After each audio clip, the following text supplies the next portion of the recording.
Hell yeah, but doesn't like immersive sims. I was very surprised for the amount of polish that 2027 shows. Right off the bat, the first mission shows a great introduction to the mod. Our character Daniel is a mercenary slash hacker and his job is to enter the computers of Human Horizon. And that's where the story begins, 1 year from now, in 2025, right in the middle of the heist. With our objective being the data of the company, our trusted companion Xander keeps us informed through the infolink. The beginning of the game is really moody, and in this facility you see things that seem to belong to Evangelion, very mysterious. Just like these words. Esse espetáculo digno, adequat respectiante intentos, operis Deus. Behold, a spectacle worthy of attention of its maker, God. With our objective at hand, it's time to seize it and begin our heist. But something goes horribly wrong, as we seem to have a virus up our mind.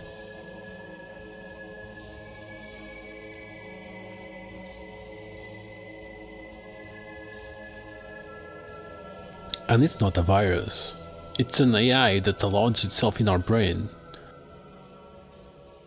2 years pass.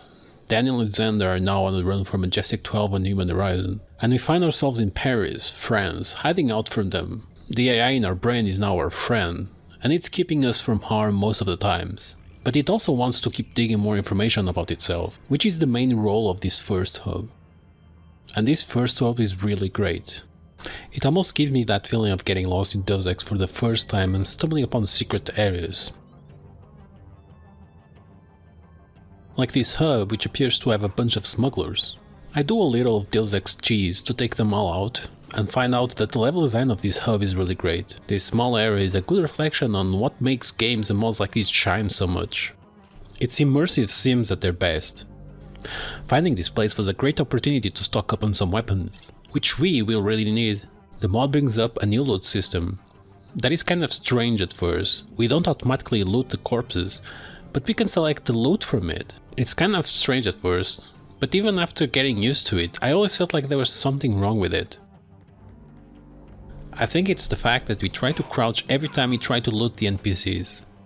It's in here that I find some random guy being held as a hostage.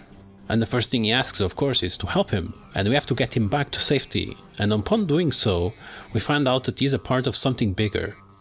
He is a high member of a faction. Our next objective is to find him in the Le Chevalier Noir, French for the Black Knight. These are the Judicians, a group of people hell-bent on punishing criminals and sinners, even if they have to be sinners and criminals themselves. Ironic. Along our adventures in France, we are constantly being chased by a man in black who asks the local population for us. So that means MJ12 is near, and we must act out fast.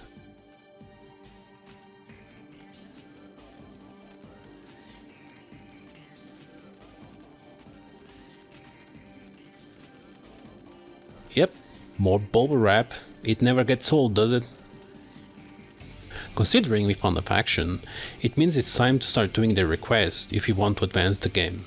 And their first request is to knock down some of their members non-lethally. When it was here, I was scratching my head a little bit. Non-lethally? How am I supposed to do that?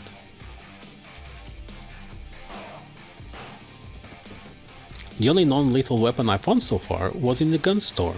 Behind breakable glass? Yeah, but doing so sounds the alarm, and doing that makes the entire cops in Paris hostile to me, and that is a war I can't win yet. Especially since I played the game, like always, in realistic. But in this mod, the NPCs have a very bad habit of either one-shotting you or just headshotting you.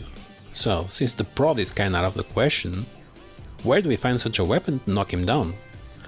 Well, ironically again, I found a crossbow on the guy's apartment.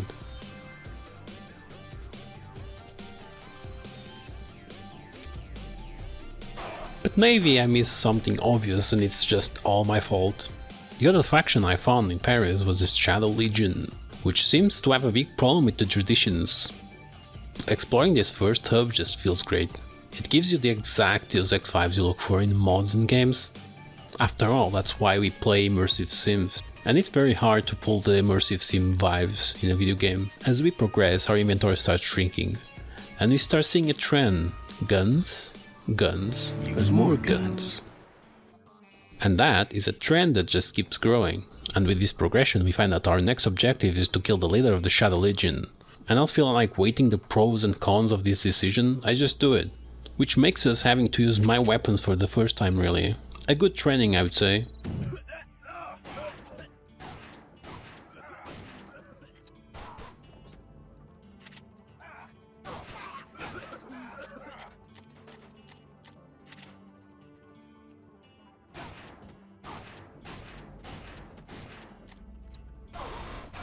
After all that, we find out that our buddies are informants in the Majestic 12, and this is really bad news.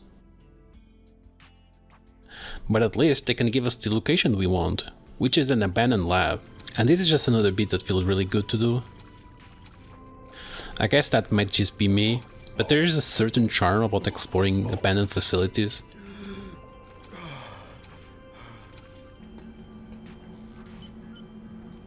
After we find what we need, which is an encrypted piece of information, the AI in our brain just decides it's a good time to take all our energy and kinda cripple us while we try to escape.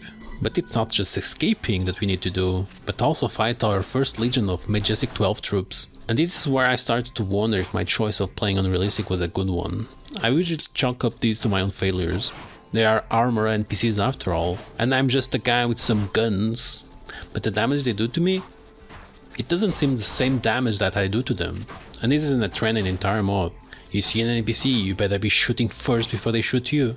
Anyway, we move from that, and this new piece of information, now decrypted, has a man for us to find. Vladimir. And since he lives in Moscow, that's where our global throttling adventure takes us to. But Moscow isn't a safe place like Paris. There is a curfew, and anyone caught on it, it's shot on sight. Moscow doesn't have the same shine as Paris, and it's kinda more of the same. Two factions, for example, but these ones aren't really fighting each other, and we even got to rescue one of the members of the faction. Again. The first faction is a smuggling ring, the other faction is the Omar, and this is where 2027 starts linking up the Invisible War, the original Deus Ex, and even Human Revolution. The difficulty starts to ramp up as the streets are now filled with soldiers and bots. The soldiers aren't even really a problem, but the bots are, since your explosives are very stingy at this point, and at this point as well, we just want to find the location of Vladimir. But all we end up doing is just busy work for both factions, and there is a lot of it. One of the missions has an objective of holding out a garage while hordes of soldiers come in waves to kill us. But not realizing I was just meant to hold out with the faction, I charge ahead with my trusty pepper spray.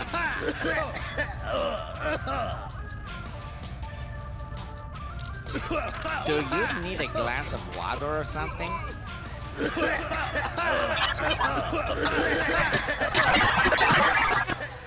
Jeez, at least cover your mouth. We're all going to catch it.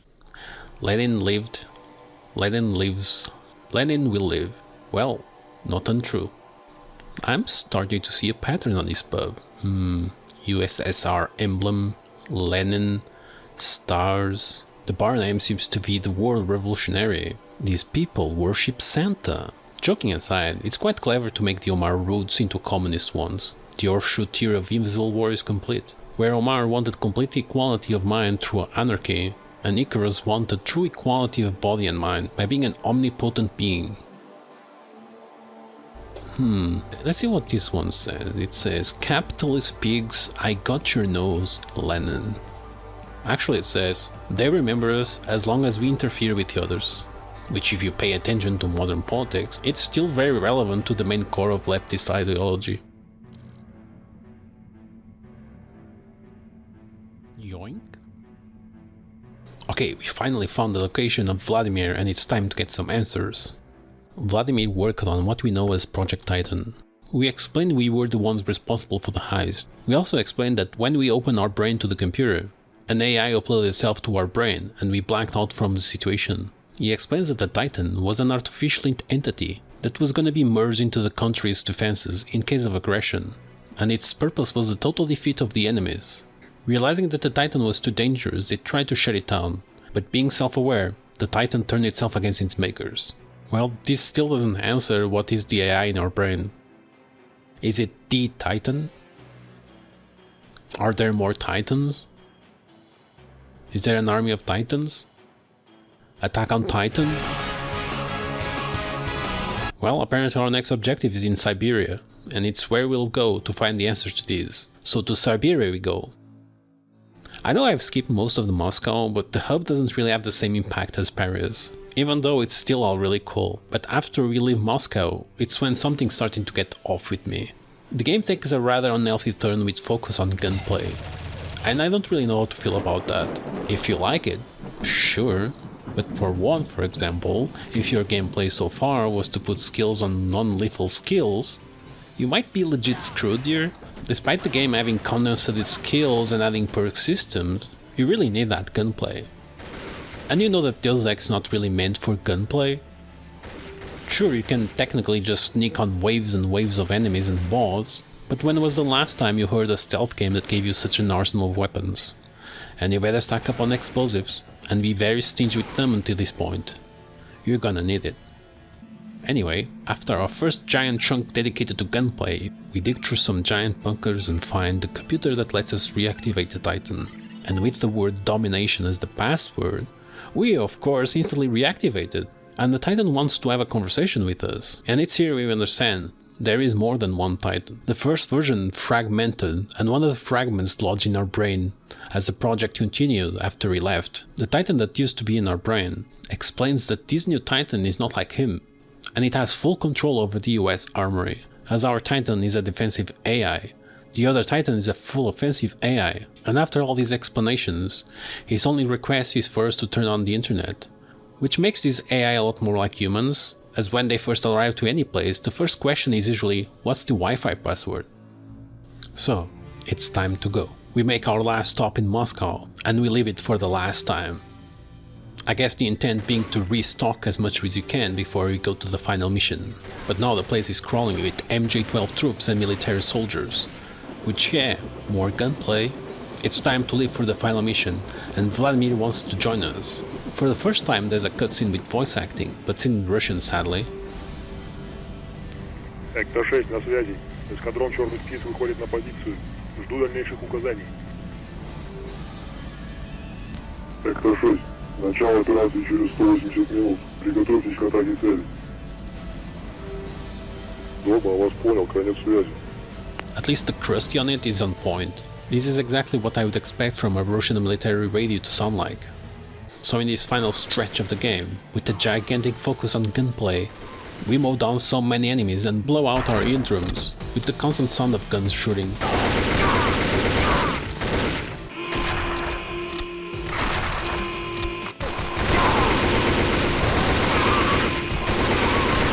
It's in here that we split into 3 possible endings: join the Titan and merge ourselves with him, join the Omar and start a new anarchy, or listen to Vladimir destroy everything and forget anything ever happened.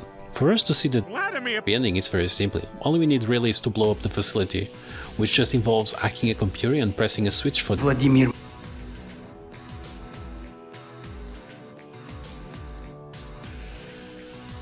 For the Titan ending, we must activate 2 generators and 2 routers, wipe out the memory of the new Titan and merge with the AI. For the Omar ending, I have no clue. I think I broke some sequence, as when I approach them, our Titan sees that as a treason and insta-games us. I think they were supposed to disable the kill switch before I see them in this room, but I didn't do that, I guess, so it's kinda bricked. I said kinda because I kinda did it. I used the leg sprint to run over to the Omar I need to talk to, skip every conversation, and apparently now I only get half the damage. The endings. Probably the most disappointing part of the mod. They are basically the same. They're kinda 30% of the lore of your choice, and the other 70% is the things you did through the game. It's kinda like Mankind Divided, where you get to wrap up the many stories that you've won through the game. But maybe my expectations were just too high. Since the mod has a very high production value, I'm not sure what to feel with the static room with text that scrolls faster than I can read it. And that was 2027. An atmospheric mod that did a lot of good things at the start, repeated them for the second hub, and then just said fuck it. You have guns, right? Blow some things up, son. 2027 is the most polished mod I've played for Deus Ex, and it never ceases to amaze me when modders outdo what the original developers did, at least in some regards. With things like weather effects and perks, for me it's not on par with Nihilio, but it would probably be if it had some voice acting, for example, or an actual memorable soundtrack. If you don't mind reading through 8 hours worth of game, you should totally put this mod on your backlog, so you never have to install it or play it ever in your life. Hundreds of mods for Deus Ex never materialize, and seeing such high standards for one that survived the entire development, it's always amazing.